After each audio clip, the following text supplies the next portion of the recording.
This is a report. I saw it on Dunk Central, which you have to make sure you're not getting Centel. It's coming from Anthony Irwin. Anthony Irwin covers the Lakers. Yep, I know Anthony really well. I know his sourcing is good. An anonymous NBA scout said Joe Cronin, Trailblazers GM, asking for 2 first-rounders for Jerami Grant is hilarious. Portland traded 1 first-round for him, and then they gave him that terrible contract. Why would he be more valuable now than he was when they landed him 2 years ago? Well, it's pretty easy. 1, he was on an expiring deal. 2, he was going to leave, and this is what the Pistons could get for him. Yeah. This is what facilitated it. What? The Blazers aren't trying to trade Jerami Grant right now. No, the Lakers and he is not, want Jerami Grant. He is not demanding a trade either. And that's why. You can find a scout to say whatever you want, and we talked about this a ton during draft season. You can find, if you want to find a certain opinion on or evaluation of a player, you find a scout. Each team has 7, 8 scouts nationally, and they talk. They all talk. And if you want to go find an opinion on something, you can go do that. I know people in the league that think that Jerami Grant isn't worth 2 first-round picks. And I know people in LA who very much think that. I also know that there are people in the league that are like, yeah, they shouldn't give him up for anything less than 2 firsts because they have the Lakers over a barrel. Well, do I think Jerami Grant is worth 2 first-round picks? No. Do I think that if a team is desperate and they need somebody, i.e. Lakers, then yes, you hold him for 2 first-round picks because if you can get it, that is exactly what your job is if you're Joe Cronin, is to try to get 2 first-round picks. In addition to this, the terrible contract that Jerami Grant has, if he will enter this year with 3 years and a player option remaining on his contract, okay? The average annual value of his contract right now ranks 44th in the NBA, okay? Entering this season, yes. 44th in the NBA. Also, 13th overall for all forwards in the NBA. When you go to the end of, and I won't even put the player option in this. So let's just go with the 3 years that he has remaining before that player option, which is this upcoming season and the 2 after that. If he's at 44th right now, with the salary cap going up the way that it is, where will Jerami Grant's annual contract value be in your mind? Will he be top 60? No. In 3 years? Just doing the math real quick. So I've talked to a couple team presidents around the league and some folks who have insight into where the salary cap is going to be with the new TV deal. It's going to go up the guaranteed 10% over the next 3 years. Like it's a variable rate, but it can go up to 10% on the salary cap. That's what it's going to do. And if you factor that in, the base rate right now is what? I can't remember. Salary cap's up 140, so going up essentially $14-ish million a year. Okay, let's just use a 14 flat each year. So you're going up over $40 million in 3 years. Right now, Jerami Grant to be split 15 ways.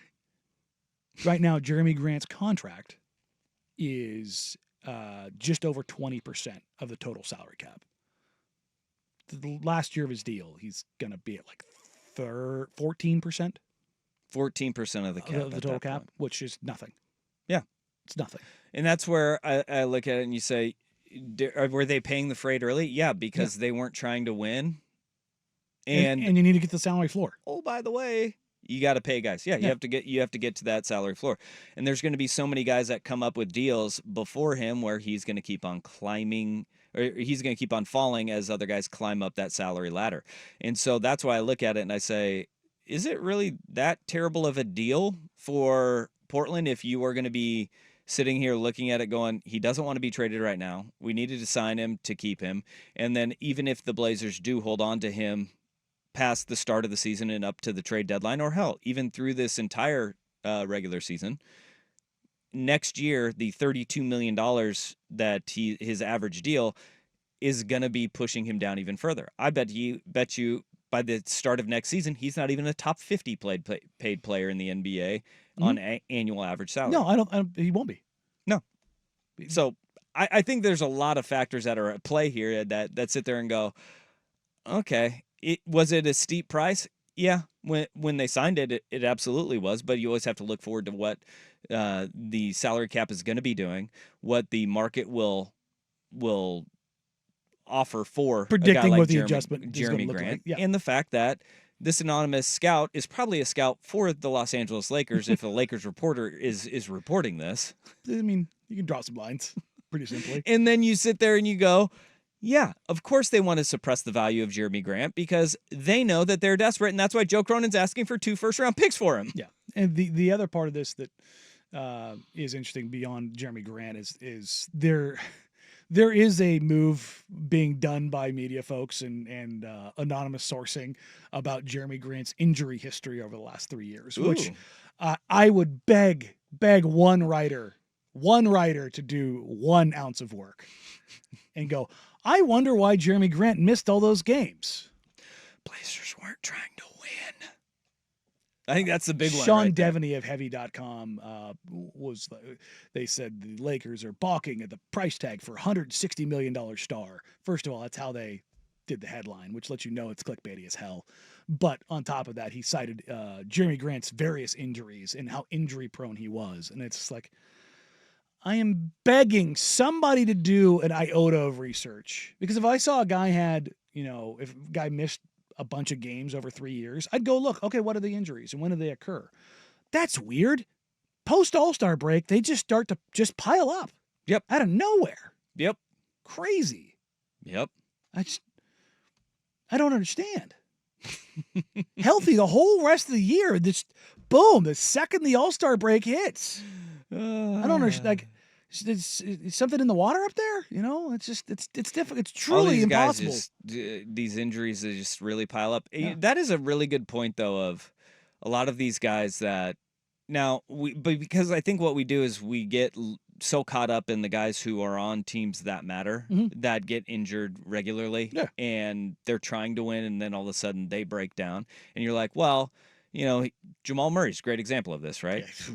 Jamal Murray's kind of going through it right now, but his injuries aren't built the same as other injuries because, like, the Blazers literally cannot say, we're just going to shut Jeremy Grant down for the season for no reason whatsoever. We're going to shut Damian Lillard down for no reason whatsoever. They have to put a reason behind it, but then, on the player end of it, they do get labeled with, oh, the guy's always hurt because he's missing all these games because of injury. I mean, there's since 22, the last he had no injury from 12/11/21 until 3/26/22.